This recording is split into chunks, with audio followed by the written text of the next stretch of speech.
Hello and welcome to my MotoGP 2022 predictions.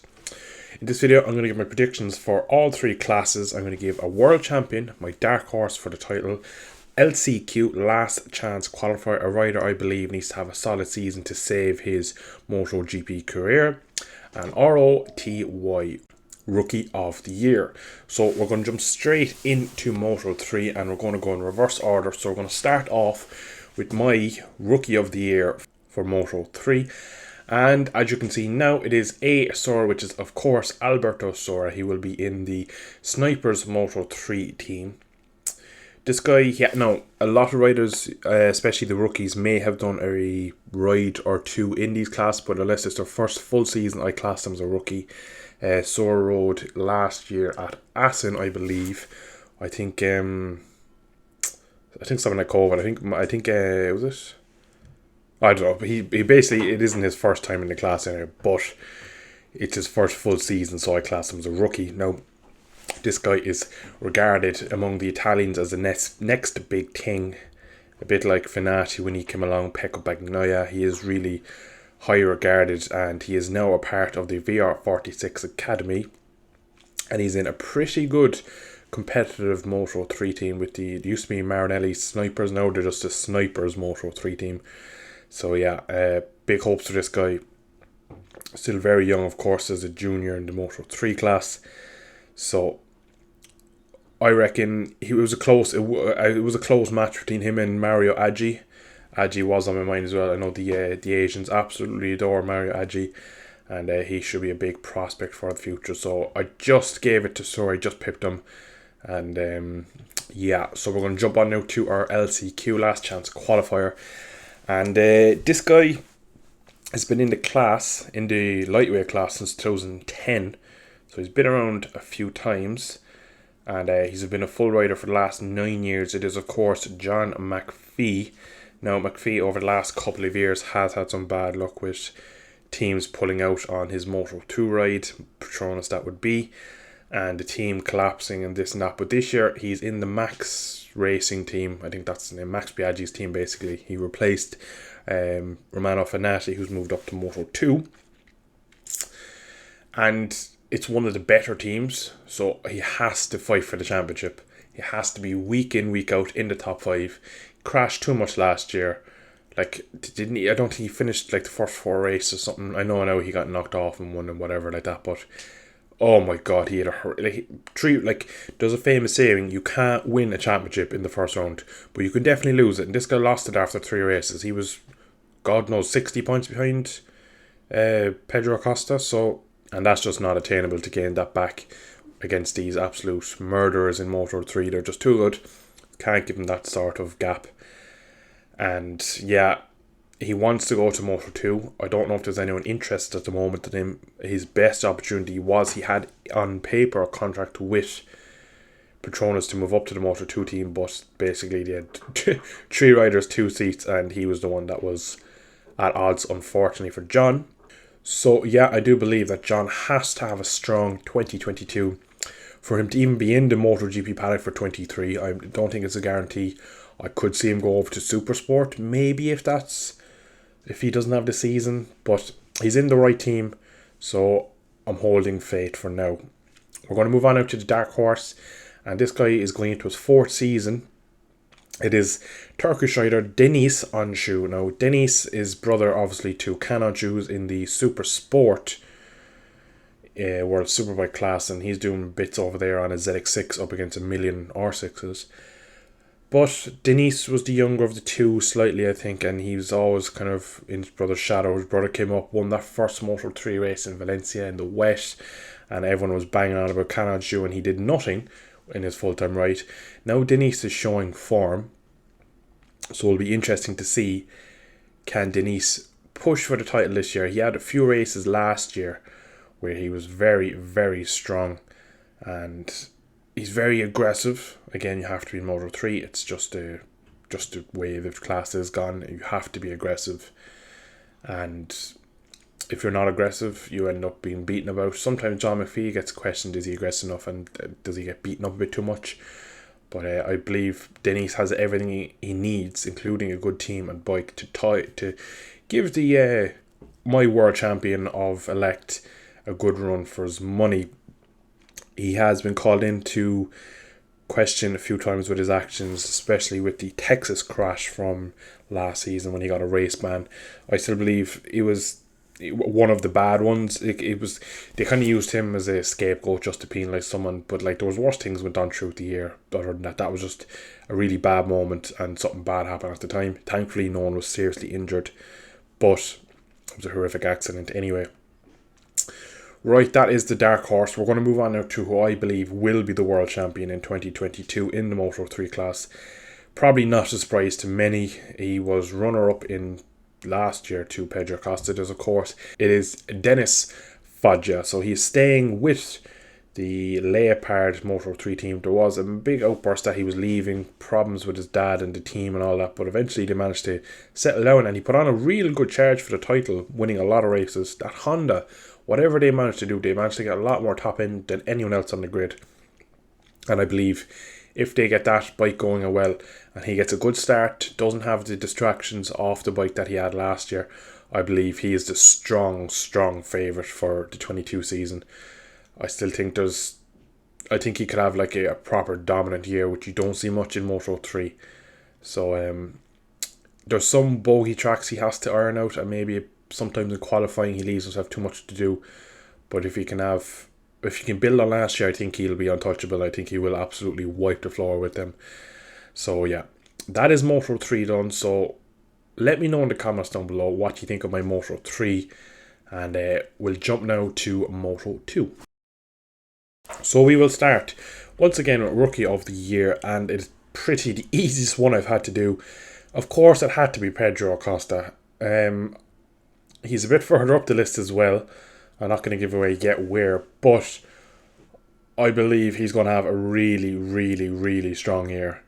He has been rapid in pre-season testing. He topped day 2 at Jerez just ahead of Agora. Now, he was overall maybe a half a tenth slower over the 2 days, but he was absolutely rapid. So I definitely think he's going to challenge for the title, and we'll get into that a little bit further in the Moto 2 category.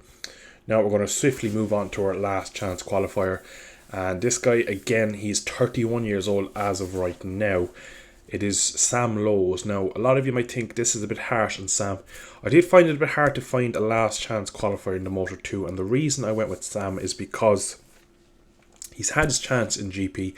Granted, it was on a bad Aprilia, he was mistreated, but he came back down and it just took him a couple of years to get his shit together, and unfortunately, he's in his 30s now, which is not old for the Moto 2 class, but I don't see him ever going back to GP. I just think there's too many fast, young Italian, Spanish, couple of Australians. There's a Japanese in Iagora coming through. There's just too many people that I'd put before Sam going back.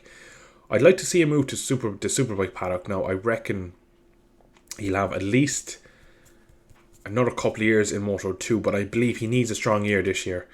He has to fight for the title with Bastianini, Marini, Bezzecchi, Alex Marquez, all them moving on. You would go instantly Sam Lowes is the man, but of course the Moto 3 boys come in and then they get their roots into the class, and then Sam again, he's turning into a bit of Tom Luthi, thereabouts. Everyone comes and passes him by. He's just kind of stagnant in the mid top 10s, and I believe he needs, if he wants to win it, I think it's going to be very hard to win it this year with the likes of Pedro Acosta and others in the class, but I believe he needs a strong year this year to kind of salvage a recovery of his career.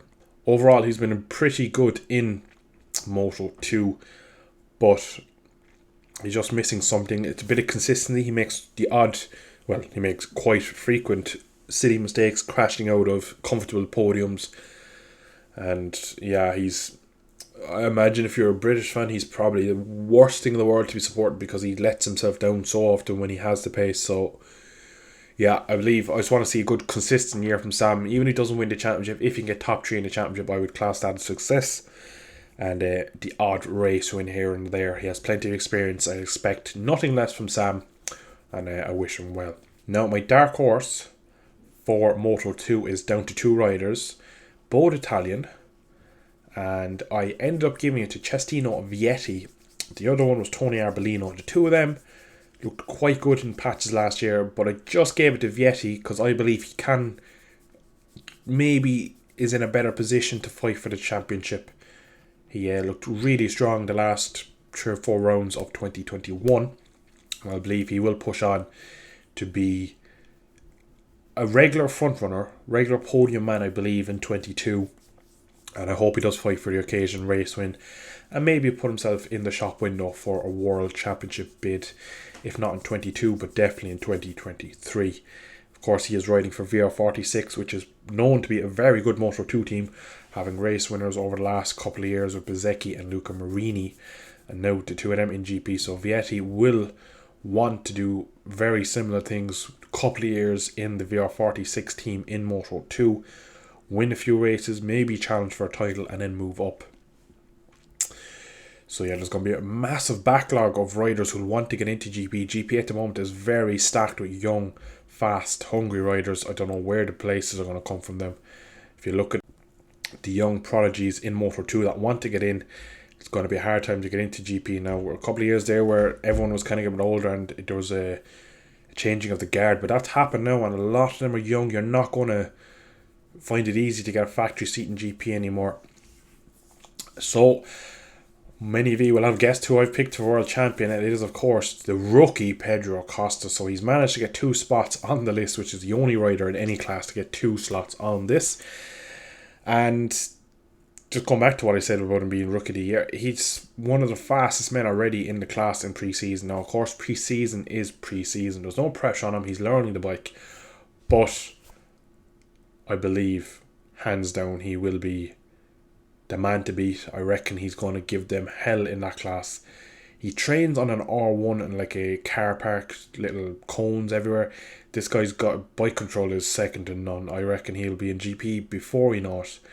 So yeah, I would not be surprised if he wins in Qatar the first race and just destroys them. I am expecting a lot from Pedro this year, including a lot of people. So that is, of course, my Moto2. So once again, let me know in the comments what you think of these ones. And now we're moving on to the big one, MotoGP. So in the MotoGP class, I had 2 rookies in mind. 2 that, in my mind, will be the best rookies. Now, it came down to who's on the better machinery in the end. Just because I believe he'll have a better year because he's on a much superior bike. And it is Marco Bezzecchi. Now, the other one, of course, was Raul Fernandez. I just believe KTM are in a rough spot at the moment, and Bezzecchi on a really, really good Ducati could do something special this year. Kind of an honourable mention, I suppose, for Fabio Di Giannantonio, but he tailed off in the Moto2 season for a bit, so that's the reason why he didn't really get into the argument of being Rookie of the Year. So it ends up being Bezzecchi, with maybe a close second for Raul Fernandez, depending. All that really depends with him is how good the bike is. I'm not too sure if the KTM is up to scratch. So yeah, I'll just tip my hat towards Bezzecchi on that one. Now, the last chance of qualifier for me, there's only one man here that can take this. His seat is in grave danger, his GP future is in big trouble, and that is the Japanese of Taka Nakagami. With Ayagora doing bits in the Moto2 class, I reckon Honda will see him as the next big thing, especially as he is Japanese. I reckon they will try to get him on a HRC contract and stick him in the seat of Nakagami. They're not going to push out Marquez's, either of the Marquez's, obviously. Alex is going to keep his seat along with his brother. And I don't see him putting him into the factory team yet. I think a year or 2, there's a lot of riders that could go to Repsol in the coming years, but I believe Ayagora is the man Honda want on that second LCR seat. Nakagami, he's shown lots of potential, but when he's about to do something good, he usually ends up in the gravel. Aragon being one when he got pole and lasted 5 corners maybe. Just completely broke himself, just like the pressure of GP seems to get to him. The fact he hasn't had a podium, he loses the head too much, and unfortunately for him, I reckon his days are numbered.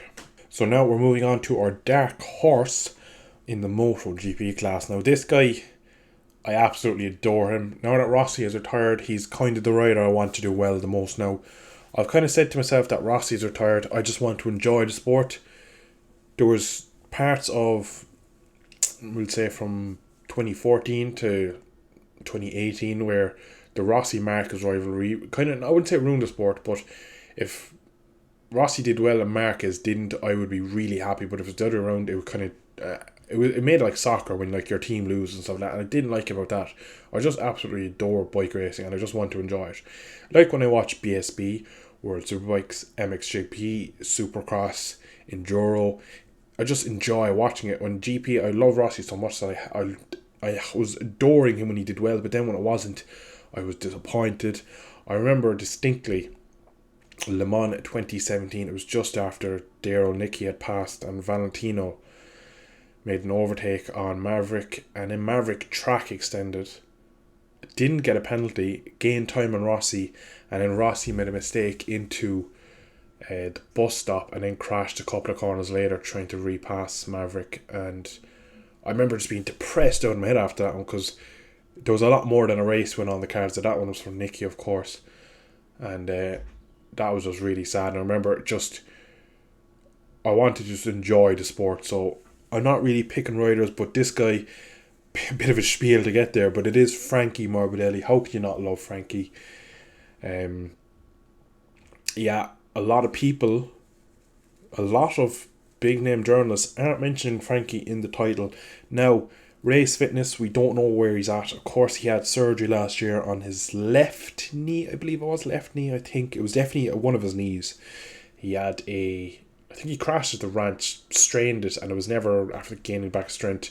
Then he had the crash in Le Mans when he basically fell a few times on it and made it worse.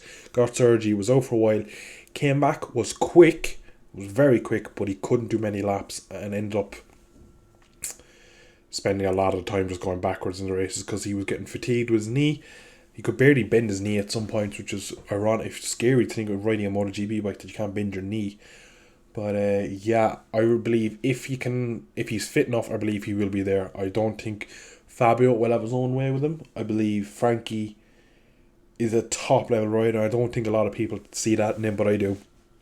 And I reckon if he's fit enough, I would believe he's my dark horse for the championship. You could throw a few of the other Ducatis in there, but I decided to go with Frankie.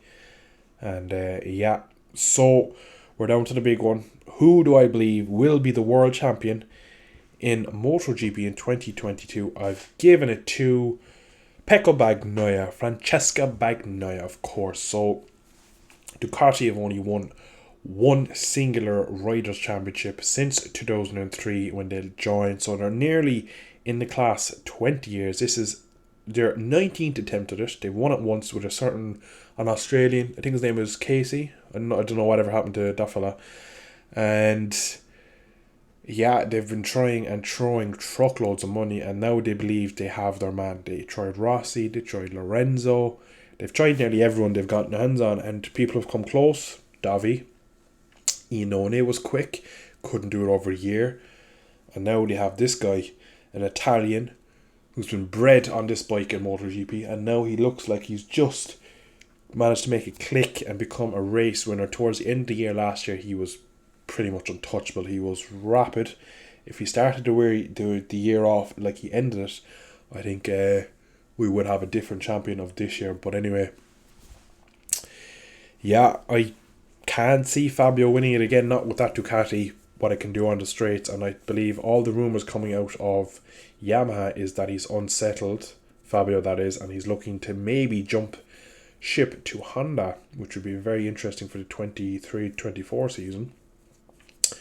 Marquez's fitness and a new Honda is the only reason why I didn't lean towards him. Mir is the other one I as well was thinking, but I haven't seen enough from pre-season to believe he can beat Fabio even over a year, never mind the Ducati or Marquez on the Honda.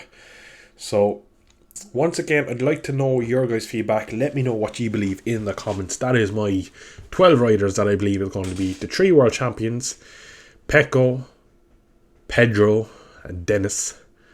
We have our dark horses, our riders that really need a good year, and the rookies.